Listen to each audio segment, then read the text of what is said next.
নমস্কার বন্ধুরা, আমাদের চ্যানেলে স্বাগতম। ডিএ নিয়ে একটি গুরুত্বপূর্ণ আপডেট। তো বন্ধুরা, ডিএ নিয়ে এই মুহূর্তে গুরুত্বপূর্ণ আপডেটটি হচ্ছে কবে ডিএ বাড়ানো হবে রাজ্য সরকারি কর্মীদের, সেই নিয়ে একটি গুরুত্বপূর্ণ আপডেট প্রকাশিত হয়েছে। তো আপডেটটি নিয়ে আমরা স্টেপ বাই স্টেপ আলোচনা করব।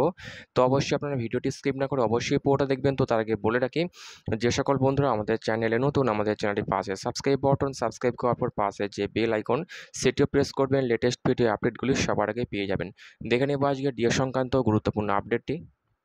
তো বন্ধুরা, ডিএ নিয়ে যে আপডেটটি পাওয়া যাচ্ছে, অবশেষে রাজ্য সরকারি কর্মীদের ডিএ বাড়াবে পশ্চিমবঙ্গ সরকার। এবং যেটা আপডেট পাওয়া যাচ্ছে, রাজ্যের আর্থিক অবস্থা স্থিতিশীল হয়ে গেলেই রাজ্য সরকারি কর্মীদের ডিয়ারনেস অ্যালাউন্স বা মহার্ঘ ভাতা বাড়ানো হবে, সেই নিয়ে গুরুত্বপূর্ণ আপডেটটি প্রকাশিত হয়েছে।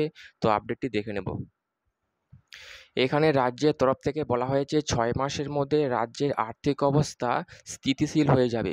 তারপরে বাড়তি এরিয়ার বা মহার্ঘ ভাতা, ডিয়ারনেস অ্যালাউন্স বা ডিএ প্রদান করা হয় বলেও মুখ্যমন্ত্রী জানিয়েছেন। অর্থাৎ তার কথা মতো 2025 সালের গোড়ার দিকে রাজ্য সরকারি কর্মীদের মহার্ঘ ভাতা এবং এরিয়ার পাবেন বলে জানিয়েছেন মুখ্যমন্ত্রী মমতা বন্দ্যোপাধ্যায়। কিন্তু সরকারি কর্মীদের তরফ থেকে যে আপডেটটি পাওয়া যাচ্ছে, তারা এতদিন ধরে ধৈর্য করতে পারবেন না, যেটা আপডেটে উঠে আসছে।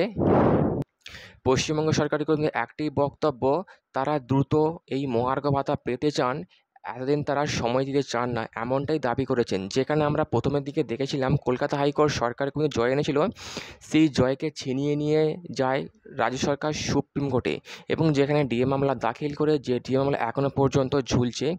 তো লোকসভা ভোটের পরবর্তী সময় থেকে আমরা দেখে আসছি, বিভিন্ন সময় মুখ্যমন্ত্রী, অর্থমন্ত্রী ডিএ নিয়ে বৈঠক সারছেন। এবং যেটা নবান্ন সূত্রে জানা যাচ্ছে, 6 মাসের মধ্যে নাকি রাজ্যের আর্থিক অবস্থা ঠিক হয়ে যাবে, তারপরেই পশ্চিমবঙ্গ সরকারি কর্মীদের ডিএ দেওয়া হবে, এমনটাই আপডেট উঠে আসছে। কিন্তু সরকারি কর্মীরা এতে প্রচণ্ড পরিমাণে ক্ষুব্ধ হয়েছেন মুখ্যমন্ত্রীর এই বক্তব্যের পরিপ্রেক্ষিতে। এখানে আরও বলা হচ্ছে, বর্তমানে রাজ্যের আর্থিক অবস্থার ব্যাখ্যা দিয়েছেন মুখ্যমন্ত্রী, এবং তিনি জানিয়েছেন রাজ্য সরকার যে 100 টাকা খরচ করে, সেটার মধ্যে বেতন খাতে 25 টাকা খরচ হয়, পেনশন খাতে খরচ 17 টাকা, সুদের হার দিতে 11 টাকা খরচ হয়, দেনা মেটাতে 9 টাকা খরচ করে রাজ্য, 10 টাকা খরচ হয় স্বশাসিত প্রতিষ্ঠানের জন্য, বাকিটা খরচ হয় মূলধনী খাত এবং অন্যান্য খাতে। এবং নিজের অবস্থান স্পষ্ট করে মুখ্যমন্ত্রী আরও বলেছেন, রাজনৈতিক স্বার্থে সরকারি কোষাগারকে ব্যবহার করতে দেব না আমি। বিদ্যুৎ এবং জলের উপরে ভর্তুকি বিষয়টা যুক্তিসঙ্গত করে তোলা হবে, যাদের দরকার শুধুমাত্র তারাই যাতে এই সব সুবিধা পান, সেটার উপর জোর দিচ্ছি। এখানে আরও বলা হচ্ছে, যদিও পশ্চিমবঙ্গের রাজ্য সরকারি কর্মীদের মহার্ঘ ভাতা কবে বাড়ানো হবে সে বিষয়ে আপাতত রাজ্য সরকার তরফে জানানো হয়েছে, তারা ষষ্ঠ বেতন কমিশনের আওতায় 14% হারে ডিএ পাচ্ছেন। অন্যদিকে তো বন্ধুরা, বুঝতে পারছেন পশ্চিমবঙ্গ সরকারি কর্মীরা এই মুহূর্তে 14% হারে ডিএ পাচ্ছেন, যেটা সরকারি কর্মী আন্দোলনের ফসল।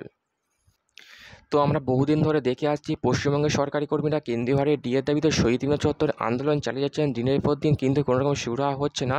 একদিকে মুখ্যমন্ত্রী, অর্থমন্ত্রী রাজ্যপালকে বারংবার চিঠি দেওয়া সত্ত্বেও কোনো কর্ণপাত করেনি।